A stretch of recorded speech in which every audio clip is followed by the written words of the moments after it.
Ladies and gentlemen, welcome to another edition of Let's Taste with the Intrepid Wino. My name is James Gersbrook. Her name is Millie. She's my tasting partner.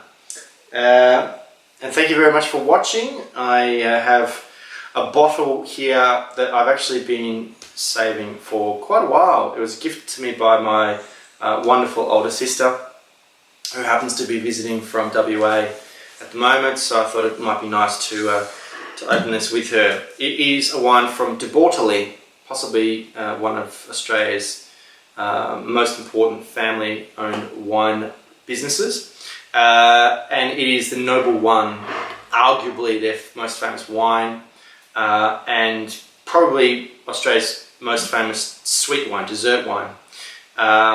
It is certainly iconic in its status, made from Semillon, grown in Griffith, I believe. Griffith.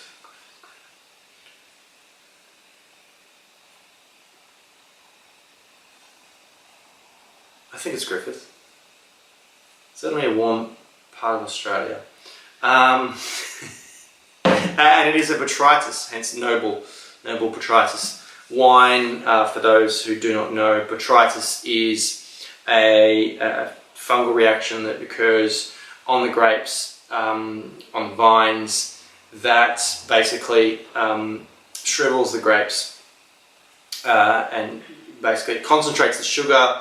And if you have lovely healthy Botrytis, then you can harvest the Botrytized grapes and ferment them. They have very high sugar levels, so they're ideal for sweet wine.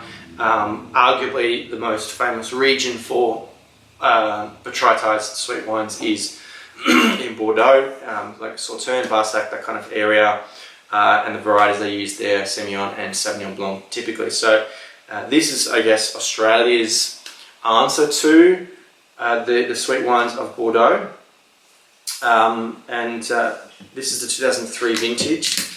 I'm not sure what the current vintage is. Usually, I think they probably sell more of these wines in half bottles, but my sister gave me a 750ml, which is very generous, and I'm interested to sort of see how it's looking. I think it's possibly at its peak. 2003 was certainly a warm year in Australia, but sort of the first year of that roughly 8-year drought, and it was one of the warmer vintages of that decade, so I don't remember the warmest. So this should be pretty interesting. Colour-wise, it's moved into brown, tawny. You know, when the Noble One's young, it's got this really intense, usually quite dark apricot sort of colour. Here you can definitely see the influence of age. I dare say, you know, it almost looks fortified, like a tawny or a sherry. Very intense nose. It certainly looks like bottle-aged Semillon, bottle-aged Riesling. It has a kind of an oily sort of aromatic component. It certainly has the semblance, you know, what remains of the fruit, and I think that's possibly only because it has the high residual sugar, that it has that sort of fruit character.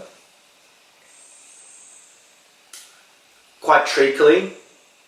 It does have a sort of a salty note to it as well.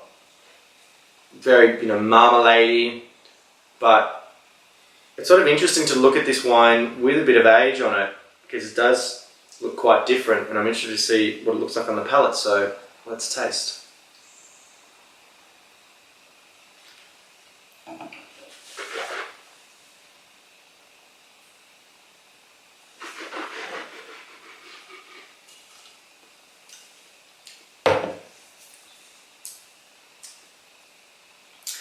Still got plenty of life in it. It is quite, it's quite subtle now. The residual sugar is not super intense. The fruit's quite relaxed. I think it has benefited from being under a screw cap. I don't think the wine probably would have held up as well under a cork from this vintage. Still a lot of intensity, still a lot of brightness to it. Good acidity here, really good acidity. I think that's probably, you know, what helps it kind of stay on track as it ages in the cellar.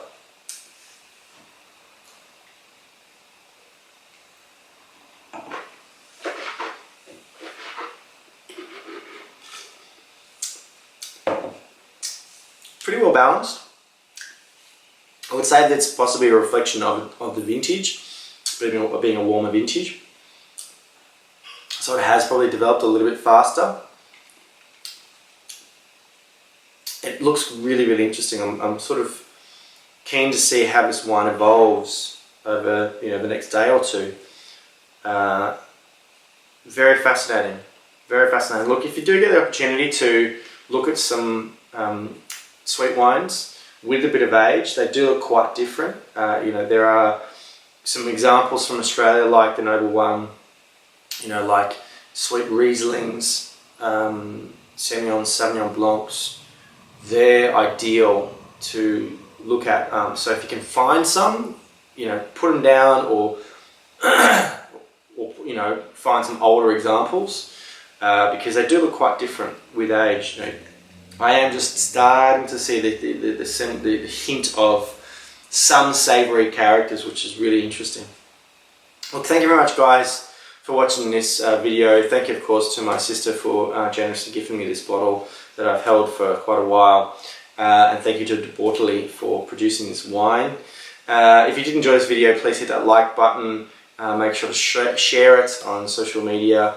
Leave a comment below. I'd love to hear from you. Let me know if you've had examples of old sweet wines, what have been your experiences. And make sure you subscribe to the Intrepid Wino channel. There's lots and lots of other editions of Let's Taste, as well as lots of different videos on my channel, and subscribing is the best way to stay in touch. And of course, I'd love for you to visit me at intrepidwino.com. There are different ways of getting in contact with me. You'll also be able to find my podcast there, and make sure to follow me on social media at Intrepid Wino, Twitter, Instagram, and Facebook. But guys, until next time, cheers.